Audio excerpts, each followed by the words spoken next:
Here is Orlando police pulling over the wrong one. You're good. What agency you with? I'm the state attorney. This is Aramis Ayala, the first black state attorney elected in the state of Florida. Okay. All right. Thank you. Your tag didn't come back. Never seen that before. I'm sorry? Yeah. We're good now. So it was... We ran the tag. I've never seen it before. A Florida tag. It's never come back to anything before. So that's the reason for the stop. Befuddled with the officer's reason, she asks a simple follow-up. What was the tag run for?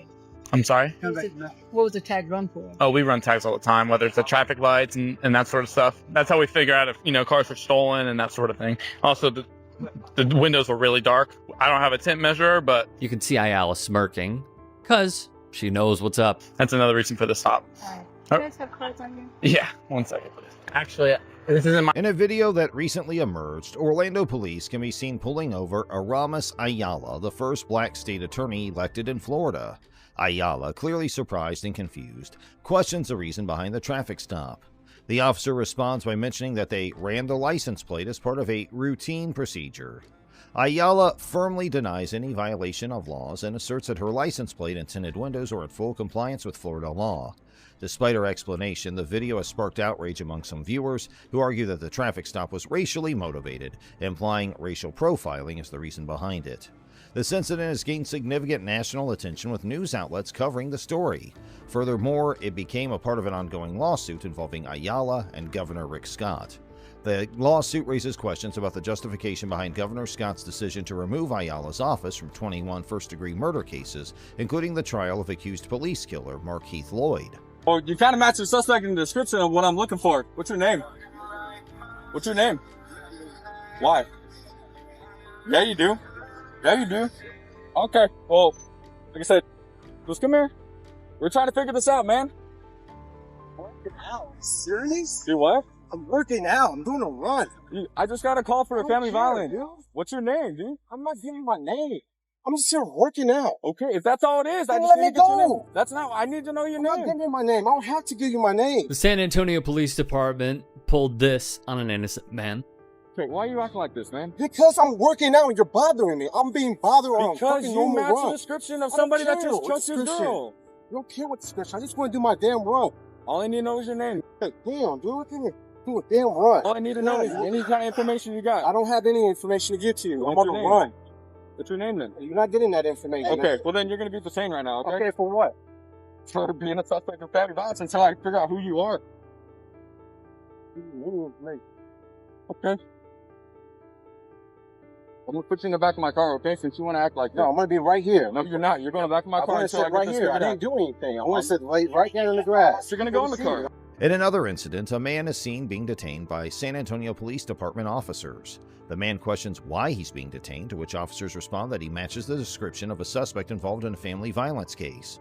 The man asserts his innocence and refuses to provide his identification, stating that he is working and being bothered unnecessarily. I'm doing All I wrong. needed to know was your name. So, That was did it. I break a rule? Any kind of ID or anything on you. Don't touch me, bro. No, sit to a search. I'm not searching you. I'm just You're fixing touching you. me. No, Okay. you're not fixing me. You're touching my shorts and going to my... Why are you acting like this, man? All Why I do need you to know think? is your name. Why do you think? Because I just got a family violence call and my Okay. victim said that you matched the suspect. You're not under arrest. You're just being detained right now. All I need to know is your info, and that was it. We'll get you out of here. But if you want to play like this, it's just going to be a long run, man. So, where do you live at? No. Not going to answer me. Why?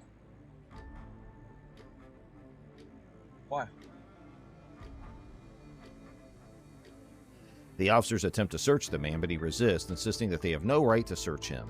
The situation escalates as the officers forcefully try to place the man in their patrol car while he continues to protest his innocence. The man mentions that he's a lawyer and records the encounter live on Facebook to ensure transparency.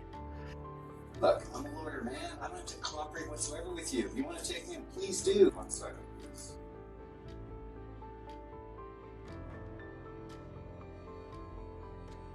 Alright, so we are recording this live.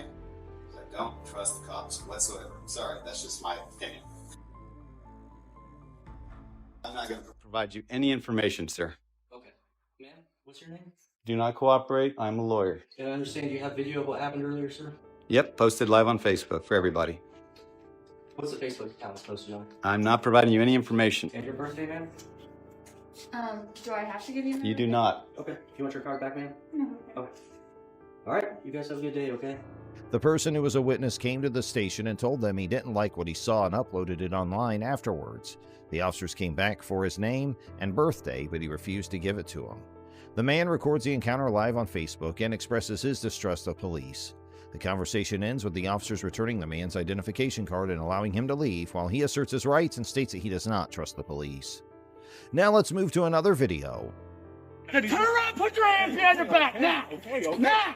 Okay, it's behind my back, sir. In a recent incident in Pittsburgh, a police officer named Paul Abel found himself in a humiliating situation that was captured on camera. You didn't listen! I told you to go away! I didn't do it! You didn't want to listen! You told me to go away for what reason? Dude, I don't have to sit here and have conversations. Did I commit a crime? Did I tell you to give me your ID? Ma'am, I'm on... Bystanders who witnessed the incident began to question Officer Abel's actions and demanded an explanation as to why he was making an arrest without any apparent justification. Hey! Why is he under arrest? Dude, I'm hacked. Can you please tell me? I know this kid since he was 3 years old. I don't care. Okay? Can you please tell me what I'm under arrest for? Would you sit down? Okay. Get down on the ground. Can you please tell me what I'm under arrest for, sir? Failure to disperse. Disperse for what reason? Failure to disperse. During the incident, Officer Abel was accused of using a taser on an individual and conducting an illegal search of a bystander's bag. 3806, Abel, please walk away. Give me space. Please keep I don't want to walk away. Sure. Walk back got in. it. We know his sister, his father, he's a member of his community, he works at the JC. What's the problem is? This is out of He hand. decided to be disrespectful to me. He's allowed to do That's, that. yeah, he's allowed to. It doesn't matter. Yeah. Stop for a moment. No. You're being absolutely out of hand. I'm not allowed to tell you what he did. You want to know what he did? Then walk away. If you don't want to know what he did, then walk away. I want to know what he did. What did he do? Are you going to interrupt me again? Here's what you said he did. I told him to walk away. He kept blocking the entrance. I said it 3 times. Okay. Wouldn't move. Is it a public thoroughfare? Is it private property? Right now it is. These actions raise concerns about police brutality and the disregard for the experiences of minorities, as the incident occurred in the context of ongoing discussions about the mistreatment of marginalized communities by law enforcement. What further amplifies these concerns is Officer Abel's history of controversial incidents. In one instance, he mistakenly assaulted an innocent person after pursuing someone he believed had assaulted him in a bar. The individual was ultimately found to be the wrong person, but Officer Abel faced no legal consequences for his actions. The city, however, did pay a civil settlement of around $45,000. In a recent incident, You shouldn't engage him no information. That's illegal. This is illegal search. Did somebody else have you today? Don't worry. No, he ain't got to answer no questions. He ain't got to answer no questions. Just so you know, I got a body cam. It don't matter. It ain't on though right now. You didn't press the button. I know law, bro. If you ain't committing no crime, you ain't got no business right here asking no question, interrogating them. This is a legal detain. What crime was committed? Who would they say was watching? Who they said that did it? Who are you looking for? What's the person's name? What's the description of the person, officer? What's your badge number? What's your badge number? Rosenbaum 161. 161? Okay. I'll be calling your office. They know who I am, Toy Battle. You got suspicion? I'm not stopping. You got suspicion? Well, you ain't supposed to ask that, though, because you're running them right now in leads. You're free to go right now. Yeah, you is free to go. He is free to go. He always free to go. And don't ask nobody else on how with their name without them committing crimes. That is illegal. Y'all time is almost up. All right? Don't ask nobody their name and their ID. That's illegal. Everybody good out here? Yeah, everybody always good out here. We only good when you ain't out here manipulating people. Have a nice day. Stop scanning people's names. Find some real criminals. Police officers caught harassing black men, and the entire incident was recorded. The person who recorded the incident demonstrated a deep understanding of their rights and courageously questioned the officer's actions. The video serves as a stark reminder of the pervasive issue of racial injustice and police brutality that occurs on a daily basis. The incident also draws attention to Colin Kaepernick, a prominent figure who protested against racial injustice by taking a knee during the national anthem. Kaepernick's activism led to the establishment of the Know Your Rights campaign, which aimed to educate and empower individuals, particularly youth, on interacting with law enforcement and understanding their rights. Other instances of racial profiling and injustices faced by black individuals. One such case is Michael Bennett, a professional football player who was wrongly accused of injuring a paraplegic woman during the Super Bowl. Despite new video evidence clearing his name, Bennett's case exemplifies the challenges faced by black individuals in the face of racial profiling. There are so many issues that are unaddressed. On December 13, 2022, Officer James Hinkle, a member of the Waterbury Police Department, found himself in the midst of directing traffic in Waterbury, Connecticut. This was in response to a mechanical failure that had occurred at an intersection, rendering the traffic lights non-functional. The sequence of events that ensued was recorded by the dashboard camera installed in Officer Hinkle's police cruiser.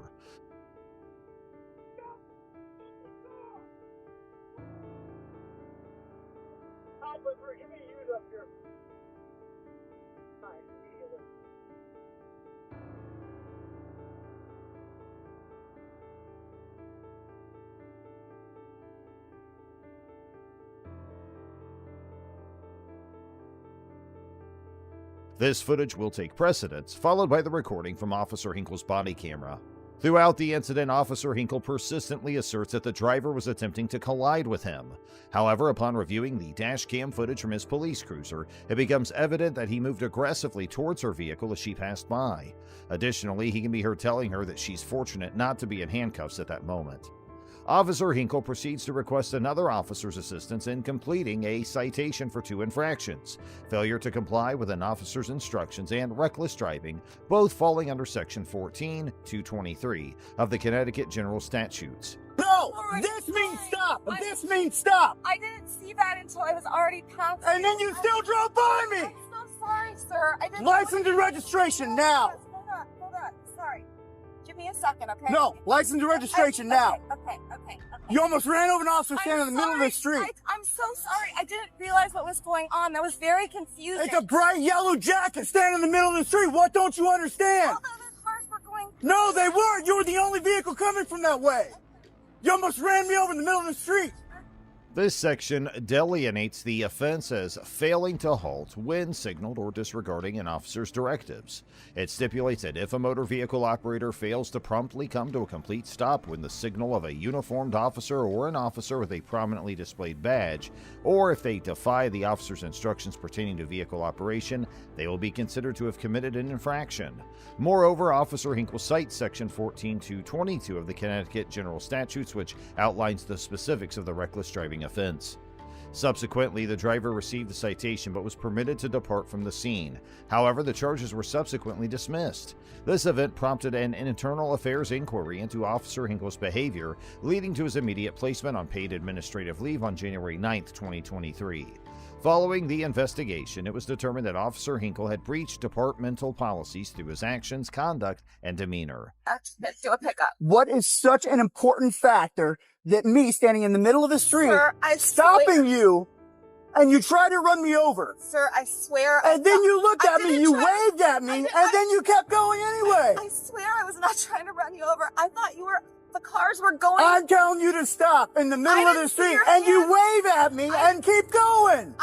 I saw your hand before, and it was too late to stop. No, it wasn't. You were doing 10 miles an hour, and you still drove by me. I'm sorry. You didn't even attempt to stop your car. Sir. You're lucky you're not in handcuffs right this second. I'm very sorry, sir. I really. Explain to my kids why they don't have a dad a week before Christmas, because you're trying to run somebody over. Consequently, on January 9, 2023, Officer Hinkle's employment with the Waterbury Police Department was terminated. Before Christmas. Sir, when I see a flashing yellow light... It's not flashing, it's red and blue! That's a cop car standing in the middle of the street flashing lights! No, it's not an accident, you're just being irresponsible!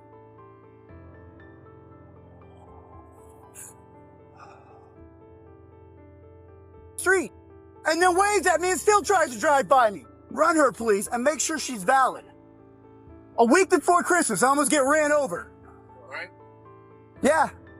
I got 2 kids at home waiting for me to come home tonight. Sir, I'm very sorry. I felt... Sorry doesn't break it! You looked right at me and still decided to drive by me. I was in the middle. No, you weren't! I was in the middle of the intersection! Are you hurt? Emotionally. Chief Fernando Spagnolo, in an official statement regarding the termination, emphasized that Officer Hinkle's conduct during the encounter with a member of the community was unacceptable. Here comes our next investigation. June 11, 2018 saw Deputy Duriel Aiken from the Pasco County Sheriff's Office detaining Dr. Catherine Coker on suspicion of running a stop sign close to her residence in Wesley Chapel, Florida. It's worth noting that Dr. Coker managed to reach her home before Deputy Aiken could initiate a traffic stop. Upon reaching her home, Deputy Aiken parked his cruiser on the street and proceeded to approach Dr. Coker after she had parked her vehicle in her driveway and stepped out. Deputy Aiken communicated to Dr. Coker that should she choose to conclude the traffic stop and enter her residence, he would proceed to arrest her under charges of obstruction or what is commonly referred to as resisting. I don't need a video. I saw you do it. No, you need a video. No, I don't. I saw you do it. We'll be going to court because you did not see me do it. Okay, you say so. Okay, I do say so. You guys have been targeting me and targeting me and targeting me because all the neighbors complain, and I'm not doing anything. I don't know. Whatever. Write me a ticket for my insurance. I don't know. I Can you log into it? Or no? I don't know. I don't know how. I have no idea how to do it. So it's AAA? Yep. Okay. Well, just do me a favor. Just hang tight till I'm done, okay? Yep. A little bit harassment. She was hauling. This action is in accordance with Section 843.02 of the Florida statutes, which states, "Whoever shall resist, obstruct, or oppose any officer in the legitimate execution of a lawful duty without resorting to or causing physical harm to the officer's person shall be charged with a misdemeanor." Dwayne Eddie Coker, Dr. Coker's husband, and a detention deputy with the Hillsborough County Sheriff's Office during that period, inquires Deputy Aiken about the situation. Deputy Aiken proceeded to brief him on the matter, explaining that he witnessed Dr. Coker disregarding a stop sign. This observation is consistent with the provisions outlined in Section 316.123 of the Florida statutes. Okay. Hello, sir. How's it going? Not bad, yourself? Good, good. I'm Eddie Coker. Deputy Aiken, how you doing? Hey, man. Yeah, I work for HCSO. Okay. So I'm trying to... What happened? She ran the stop sign. Constantly call on me. I did not run the stop sign. Do you have something showing her running the stop sign, or? I saw it. You saw it? I saw it. He didn't see it. In this scenario, Deputy Aiken's testimony would likely hold legal weight and could potentially be enough to establish that Dr. Coker indeed ran the stop sign. However, it's important to acknowledge that a court might also consider the possibility that Dr. Coker's account is accurate and could find her version of events more credible than Deputy Aiken's. No. Relax. No, it's harassment. Well, as you can see, that's probable cause to do the stop. Absolutely. If she wants to take it to court, if she can take it to court, that's up to her. Is there any way you can give me a one-time professional courtesy if I show you my ID?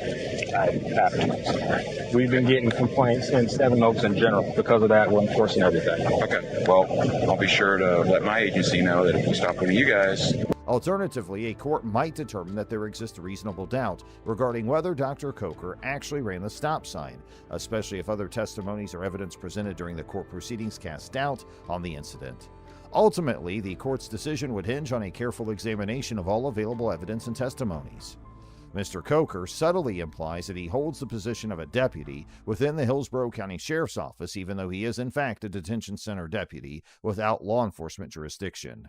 He further communicates to Deputy Aiken that if he persists in issuing a ticket to Dr. Coker, he'll take the initiative to direct his department to issue tickets to Pasco County officers whenever an opportunity arises. This stands as an alternative to offering these officers a customary professional courtesy. Deputy Aiken unquestionably held the belief that Mr. Coker was a deputy sheriff rather than a detention deputy. Mr. Coker took no action to rectify Deputy Aiken's perception and certainly presented himself in a manner that strongly implied a greater level of legal authority than his official certification as a correctional officer actually granted him. After Deputy Aiken issued the citations to Dr. Coker, Mr. Coker once again requested a professional courtesy from Deputy Aiken. During their exchange, Dr. Coker left the scene and headed inside her home while using a racial slur directed at Deputy Aiken. Deputy Aiken reiterated his stance in defense of issuing the citations. He then shared contact information for his supervisor with Mr. Coker before departing the scene without any further incidents. Following this, Mr. Coker promptly contacted a supervisor to express his grievances regarding the encounter with Deputy Aiken. In this conversation, he explicitly referred to himself as a cop. Eventually, Dr. Coker successfully contested the charges, leading to her acquittal for the offense of running the stop sign. The other citations were also dismissed. However, due to Mr. Coker's behavior during this incident and subsequent internal affairs investigation, he faced administrative charges, including misdirected action in an official investigation, misuse of communications facilities, improper use of an official position, and conduct unbecoming a member of the sheriff's office. As a consequence of these actions, on January 30th, 2020, the Florida Criminal Justice Standards and Training Commission, responsible for certifying law enforcement and correctional officers within the state, made the decision to revoke Mr. Coker's correctional officer certification due to the misuse of public position. And now let's move on to another investigation. On February 4th, 2020, Officer Kevin Munger, employed with the Jacksonville Sheriff's Office, was on duty as an off-duty security guard at a Publix grocery store located in Jacksonville, Florida. During his shift, Tawanda Crowell, a local mother, purchased several items from the store. Subsequently, she left the store area only to re-enter briefly before ultimately exiting the store. Publix manager Anna Augusto Bonner approached Officer Munger and informed him that she had observed Miss Crowell leaving the store with items in a bag, yet she hadn't witnessed a transaction taking place. Responding to this information, Officer Munger approached Miss Crowell, who was by then seated inside her vehicle with her 12-year-old daughter and two nieces seated in the back. That's what it's going to come You ain't seen me sell nothing. Then show me your receipt. I will not. If you took it without paying for it, I don't steal. I don't steal. Then all I do not steal. they want to do is I don't not have you steal. here. I don't steal. Okay, then show me your receipt. I won't do that. Why? I won't do that because. Do you realize you can go to jail for that? Oh, I realize if I stole it, but I don't steal. You're not cooperating. I'm not cooperating because you ain't got no probable cause because they said something. Go watch the camera first. Ma'am. I'll walk back in there with you and go watch the camera. No, I'm upset because I see this every day. I don't have access to the camera. Officer Munger proceeded to request that Ms. Crowell provide him with her identification and the receipt for a Publix purchase. Despite his repeated requests, Ms. Crowell declined to comply with his demands. In response, Officer Munger informed her that she would be taken into custody. Officer Munger's decision to arrest Ms. Crowell was likely founded on probable cause, given the information provided by Ms. Augusto Bonner's accusation. Moreover, there is a strong likelihood that a court would recognize Officer Munger's actions as having reasonable suspicion to detain and request identification from Ms. Crowell. However, it's crucial to highlight that Ms. Crowell would not be under a legal obligation to present a receipt or any form of identification. This is a key consideration in the scenario, emphasizing an individual's rights within such circumstances. No, everybody ain't. Well, most of them are. They is. We can profile anybody. I see y'all up here every day bothering people. I don't bother anybody. Whoever. Can you just show me your receipt? No, I'm not gonna do that because that makes absolutely no sense at all. I'm not gonna. Can I see your receipt? If they sent you out here, that means they saw me steal. They didn't see you go through a register then, so and pay. why not do that? Protocol is step out of the car. To go look on the camera. Step out of the car. Step out of the car and come with me. I'm not stepping out no car. Then you're gonna go to jail. Officer Munger resorted to deploying his taser against Ms. Crowell, causing her to fall to the ground and subsequently restrained her with handcuffs.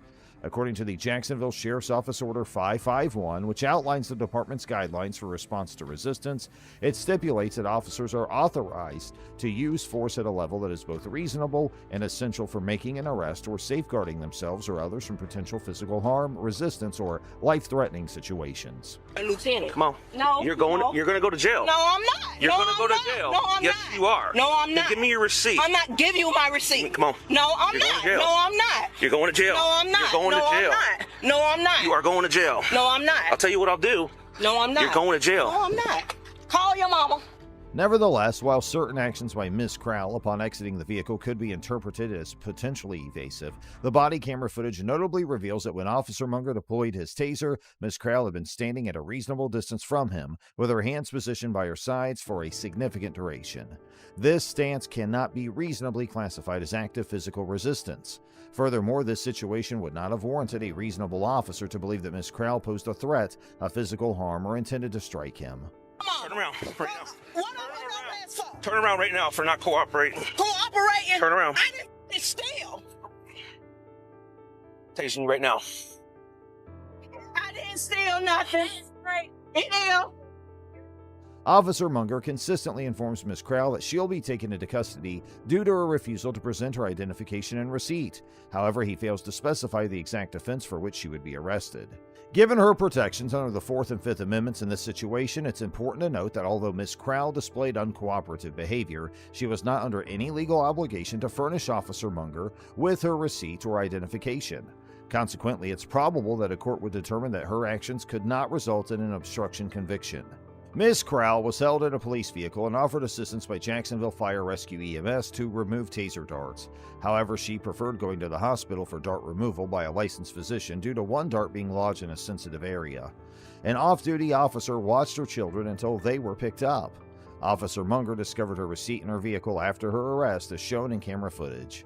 After a 6-hour wait, she was taken to the hospital for dart removal and then to jail. She was initially charged with resisting arrest without violence, but the charge was dropped by the state attorney's office. An internal investigation by the Jacksonville Sheriff's Office into Officer Munger's conduct took place after a complaint, though the officer was cleared based on body-worn camera evidence. Officer Munger has faced 25 citizen complaints since 2004, with most not resulting in sustained findings.